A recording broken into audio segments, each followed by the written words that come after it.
क्या आपने कभी सोचा है कि एक ऐसा आदमी जिसके पास ना तो कोई सेना थी ना ही हथियार, वो दुनिया के सबसे बड़ी साम्राज्यवादी सत्ता को कैसे चुनौती दे गया? और उससे भी बड़ी बात यह है कि गांधी अपने विरोधी को हराना नहीं चाहते थे, वो उसे बदलना चाहते थे। गांधी की राजनीति की सबसे असाधारण बात यही थी कि संघर्ष में अडिग और संवाद में शालीन। एक बार की बात है, चंपारण में जब गांधी किसानों के बीच में पहुंचे तो अंग्रेजी अखबार द पायनियर ने उनका मजाक उड़ाया। लेकिन जब आंदोलन का असर बढ़ा तो उसी अखबार ने उन्हें पहले पन्ने पर जगह दी। यानी गांधी ने विरोध का जवाब अपमान से नहीं, अपने काम से दिया। और फिर आया 1947 का कलकत्ता। शहर सांप्रदायिक दंगों में जल रहा था। लोगों के हाथों में हथियार थे, लेकिन गांधी ने हथियार उठाने के बजाय उपवास का रास्ता चुना। उस समय लोगों ने बहुत सवाल किए कि स्टेन गन और तलवार का मुकाबला क्या उपवास रहकर, भूखे रहकर किया जा सकता है? और उस समय गांधी जी ने जवाब अपने भाषण से नहीं दिया, अपने आचरण से दिया। जी के उपवास का ये असर हुआ कि कलकत्ता में जिन हाथों ने हथियार उठाए थे, वो अपने हथियार लेकर गांधी जी के सामने आया और अपने हथियार डालकर उनके सामने ही खड़े हो गए।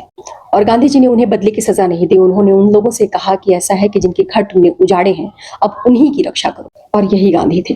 वो विरोध को कुचलना नहीं चाहते थे, वो इंसानियत जगाना चाहते थे। और इसी दौर को दिखाती रिचर्ड एटनबरो की गांधी फिल्म का एक दृश्य भी है। एक व्यक्ति अपने बच्चे की हत्या का बदला लेने के बाद गांधी जी के सामने आकर खड़ा हो जाता है। वो गांधी जी से आकर सारी बात बताता है तो गांधी जी इस पर कहते हैं कि अब इस अनाथ मुस्लिम बच्चे को गोद लो और इसे मुस्लिम रीति रिवाज के साथ पालो, यही तुम्हारा प्रायश्चित है। यानी जिस नफरत ने तुम्हें हत्यारा बनाया, अब उसी नफरत को खत्म करने की जिम्मेदारी भी तुम्हारी है।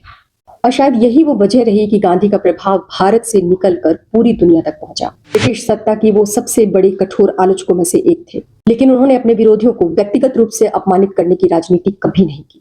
अहिंसा गांधी जी की कमजोरी कभी नहीं थी। वो वर्षों से आत्मसंयम, सत्य की राह पर चलने वाली उनकी एक सबसे बड़ी राजनीतिक ताकत थी।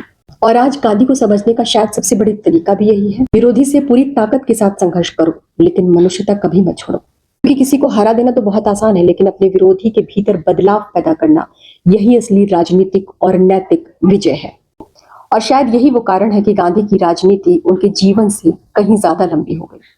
और अगर आपको भी लगता है कि राजनीति में असहमति के बावजूद संवाद की स्थिति बनी रहनी चाहिए, तो इस वीडियो को लाइक कीजिए, चैनल को सब्सक्राइब कीजिए और इसे फॉरवर्ड करना बिल्कुल मत भूलिए। ऐसे ही कुछ और रोचक तथ्यों के साथ आपके सामने फिर से आऊंगी। तब तक के लिए अपना ख्याल रखिए। जय हिंद।